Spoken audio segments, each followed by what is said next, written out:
ആദ്യം പഠിച്ചത് തറ, പിന്നെ പഠിച്ചത് പറ, പിന്നെ അങ്ങനെ നന്നാവാനാ പറ. മോളെ ആര്യ രാജേന്ദ്ര, നീ എങ്ങനെ നന്നാവാനാ? നിന്നെ വളർത്തിയതിന്റെ ഗുണമാ. വളർത്തു ദോഷം എന്ന് പറയും. അധ്വാനിക്കുകയും കഷ്ടപ്പെടുകയും ചെയ്യുന്ന കഷ്ടപ്പെട്ടവന്റെ വിയർപ്പിന്റെ ഫലമാ നീ വാങ്ങിക്കുന്ന ശമ്പളമായാലും ശരി, നിന്റെ ഈ പവർ ആയാലും ശരി. മേജർ എന്നുള്ള പദവിയായാലും MLA എന്നുള്ള പവർ ആയാലും അത് യഥാർത്ഥ പാവങ്ങളുടെ വോട്ടാണ്, അല്ലാതെ നിങ്ങൾക്ക് സർക്കാർ ഉദ്യോഗം ഒന്നുമില്ല. നീ ആ പാവപ്പെട്ടവന്റെ അടുത്ത് ചോദിച്ചു, ഞങ്ങളോട് ഇങ്ങനെ ആയപ്പം സാധാരണ ജനത്തിനോട് എങ്ങനെയാണ്?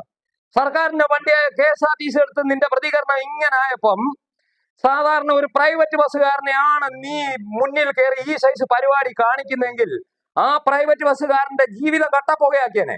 ഇപ്പം എംപാനലുകാരനാണെങ്കിലും ശരി, സർക്കാരിന്റെ വണ്ടി ഓടിക്കുന്നത് കൊണ്ട് ഒരു യൂണിയൻ നേതൃത്വവും അവന്റെ കൂടെ ഉള്ളത് കൊണ്ട് അവൻ ഇത്രയെങ്കിലും പ്രതികരിക്കുന്നു. ഇനി നീ മേയറാവണോ, ഇനി തിരുവനന്തപുരം നീ ഭരിക്കണോ, ഇതൊക്കെ തീരുമാനിക്കാനും കഴിവുള്ള ഒരു ചെറുപ്പക്കാരന്റെ തോളയിലോട്ടാണ് നീ കയറിയിരിക്കുന്നത്. അത്രയും മനസ്സിലാക്കിയിരുന്നാൽ നിനക്കും നിന്റെ ഭർത്താവ് MLAക്ക് നന്നായിരിക്കും. കാര്യം എന്തോ പറയാൻ എന്തുവാ. കടക്കൂപ്പുറത്തുനിന്ന് മാധ്യമ പ്രവർത്തകരെടുത്ത് പറഞ്ഞത് മുഖ്യമന്ത്രി ഒരു കുഞ്ഞ് ഫോൺ വിളിച്ചപ്പം MLA മാമ എന്ന് വിളിച്ച് സംസാരിച്ചപ്പോ അവനെ ചീത്ത വിളിച്ചവനെ ഒക്കെ കണ്ട് പഠിക്കുന്ന നീയൊക്കെ ഇങ്ങനെ ഇത്രയും ഒരിക്കലും നന്നാവത്തില്ല. ഇല്ല പറഞ്ഞ ആദ്യം പഠിച്ചത് തറ, പിന്നെ പഠിച്ചത് പറ. ഇതൊക്കെ കൊണ്ടാ ഞാൻ ഇതൊക്കെ ഉപയോഗിച്ചു ഇതിനകത്ത്. ഇതൊക്കെ പറഞ്ഞെങ്കിൽ മാത്രമേ നിന്നെയൊക്കെ വളർത്തിയതിന്റെ വളർത്തു ദോഷമാ. ഇതൊക്കെ കിട്ടുമ്പോഴത്തേക്ക് ഹൂങ്ക് കൂടുന്നത്. മുഖ്യമന്ത്രിക്ക് ഒരു മുഖ്യമന്ത്രി പവർ കിട്ടിയപ്പോഴത്തേക്ക് അയാളെ കഴിഞ്ഞുള്ള ഒരു ജനത്തിന്റെ സേവകരാണ് മുഖ്യമന്ത്രി എന്ന് പറഞ്ഞാലും മേജർ എന്ന് പറഞ്ഞാലും MLA എന്ന് പറഞ്ഞാലും ജനം തരുന്ന വോട്ട് മേടിച്ചിട്ട് ശമ്പളം പറ്റി ഇതിനെല്ലാം വ്യാവസായിക അടിസ്ഥാനത്തിൽ കണ്ടുകൊണ്ട് മുന്നോട്ട് പോകുന്ന ആൾക്കാരാ. ജനം തീരുമാനിക്കും. ഇനിയും വരുന്നുണ്ട് ഇലക്ഷൻ മോളെ. നീ ഇനി മേയറാവണോ വേണ്ട എന്നുള്ളത് ജനം തീരുമാനിക്കും. ജനത്തിന്റെ കയ്യിലാ. ഈ സാധാരണപ്പെട്ട ഒരു പ്രൈവറ്റ് ബസ്സുകാരനെയാണ് നിങ്ങൾ ഓവർടേക്ക് ചെയ്യുന്നതെങ്കിൽ ആരും അറിയാതെ ആ പാവപ്പെട്ടവനകത്ത് കിടന്ന് അതിന്ന് എണ്ണി അവന്റെ ഊപ്പാട് വന്നേനായിരുന്നു.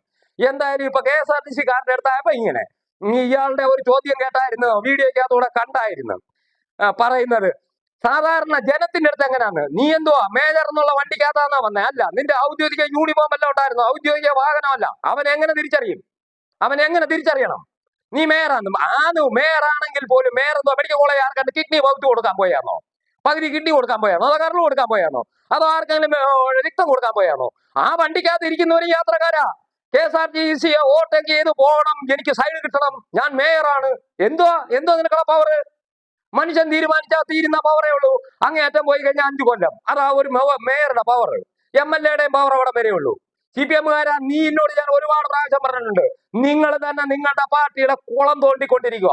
ഇതേ കണക്കുള്ള കുറെ എണ്ണത്തിനെ അടിച്ചുവിട്ട് ഔദ്യോഗികമായി ഓരോ പദവികളിൽ പിടിച്ചു വെച്ച് മത്സരിപ്പിച്ച് പ്രായവും പക്വതയില്ലാത്ത ഓരോന്നിനെ ഇരുത്തി നാട് നശിപ്പിക്കാനും കമ്മ്യൂണിസ്റ്റിനെ നശിപ്പിക്കാനും CPM-നെ നശിപ്പിക്കാനും വേണ്ടി മാത്രമാണ് അവനെയൊക്കെ എടുത്തു വെക്കുന്നത്. മുന്നേ എടുത്ത് വെക്കുമ്പോഴേ പറഞ്ഞു കൊടുക്കണം. അല്ലെങ്കിൽ ജനം എന്ന് പറയുന്ന ആൾക്കാരോട് നമ്മൾ കുറച്ചെങ്കിലും ബഹുമാനം കാണിക്കണം. നമുക്ക് ജനവോട്ട് തന്നിട്ടാണ് നമ്മൾ ഈ പദവിയിലെത്തിയത്, അല്ലെങ്കിൽ മേയറായത്, അല്ലെങ്കിൽ MLA ആയത് എന്നുള്ള കാര്യങ്ങൾ പറഞ്ഞു മനസ്സിലാക്കി കൊടുക്കണം CPM-കാരാ. ഈ CPM എന്ന് പറയുന്ന ഒരു പ്രസ്ഥാനം നശിക്കുന്നത് കൊണ്ടാ ഞാൻ വീണ്ടും ഇങ്ങനെ വീഡിയോകൾ ചെയ്തുകൊണ്ടിരിക്കുന്നത്. എനിക്കല്ലാതെ ഇനിയും പ്രത്യേകിച്ച് ആരടുത്തും വ്യക്തിപരമായ വിദ്വേഷങ്ങളോ കാര്യങ്ങളോ ഒന്നുമില്ല. CPM എന്ന് പറയുന്ന ഒരു പ്രസ്ഥാനം നശിച്ചടിഞ്ഞുകൊണ്ടിരിക്കുക. അതുകൊണ്ട്